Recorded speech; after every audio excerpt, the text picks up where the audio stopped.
Taoiseach, the way that children with additional needs are failed by this state is nothing short of scandalous.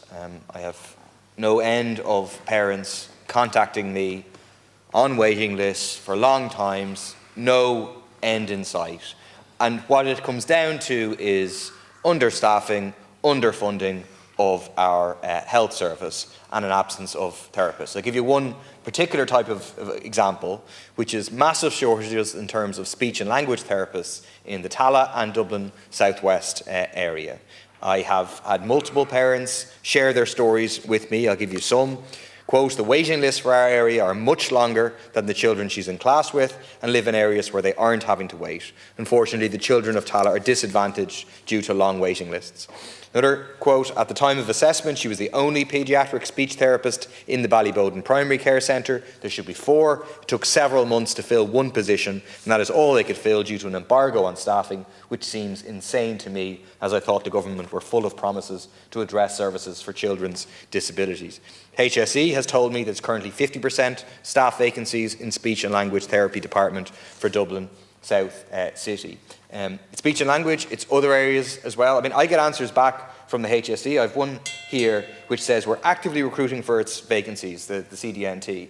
But the parent in this case was told by a woman who's on the front line that there's a recruitment embargo, they aren't recruiting. And that it doesn't seem to me that they are recruiting because the vacancies still exist.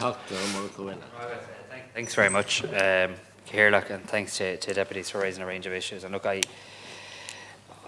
want to appreciate Deputy Boyd-Barrett's point that we do need to do more and do better when it comes to children's disability services. Indeed, I have to say, Mr. Carr McNeill had written to me specifically about a number of cases in Dunleary.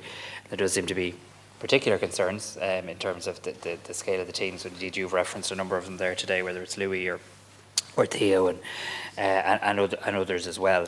Let me just, so I suppose there's two issues here, I think, and indeed it brings me into Deputy Paul Murphy's point as well. So look, the issue in relation to school places, there is a change of approach being taken in relation to school places, and we will look seriously at your bill, Deputy O'Murrica, which sounds to me instinctively to be logical, but let's look at it in some detail.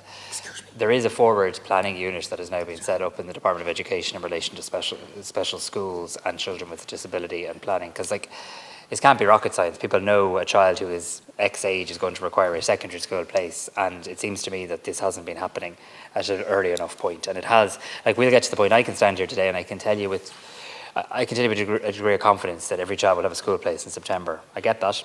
That's good. I can sometimes miss the point, though, that the level of stress and anxiety and worry that child and their family goes through. So, point taken, and I'm happy to follow up the the specific cases, if you wish, in relation to that too. On the therapy places, I can assure you this, because I have looked into this, Deputy Murphy, this is not an issue of embargo. I accept the HSE has to live within its budget, and we can debate what's an appropriate level of workforce, etc. We have, and I can probably send you the figures, I don't have them to hand, but the amount of fully funded vacant posts we have in Children's Disability Network teams is a significant cause of concern. We ran, now look, there's a little bit of encouragement. We ran a recruitment campaign that I think concluded a little while ago, and at the end of May 160 offers were made to successful candidates. I'm going from my memory here rather than my note, but I think around 53 job offers from that 160 have now been made and processed. There is another recruitment campaign about to be run as well. They're also looking at new innovative ideas around therapy assistance and new grades in that space. It did work in other areas like psychology in the past. They're looking at things like student sponsorship programs as well. But I can absolutely tell you, and I met Bernard Gloucester, the head of the HSE, on this only about a week ago. On this occasion, there's other issues you can point to funding challenges, I'm sure. But on this issue, we actually have more funding allocated than posts we can currently fill. And we need to work intensively in relation to that, and we are. The second thing we need to do is we need to increase the number of people that we're training in these spaces. And I want to thank my colleague, Minister O'Donovan, and the Minister for Health and the Minister for Education for some work that's been done in relation to very significantly increasing the number of training places in Irish universities from September. It doesn't fix every issue, but it should provide us with a pipeline of graduates coming out of Irish universities in key therapies like speech and language, occupational therapy, physiotherapy and others. And I'm pleased that that will kick off from September. Try me again.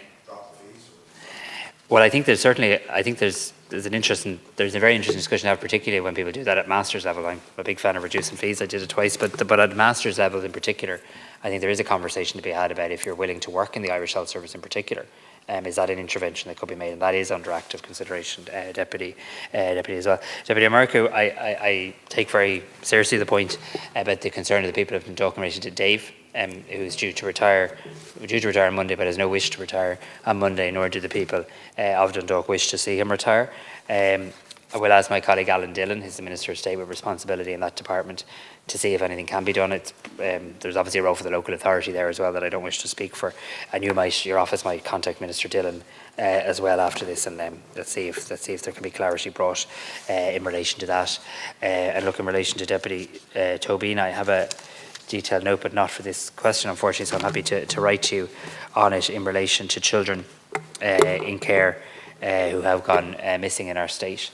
It is a serious issue and it is taken seriously as well.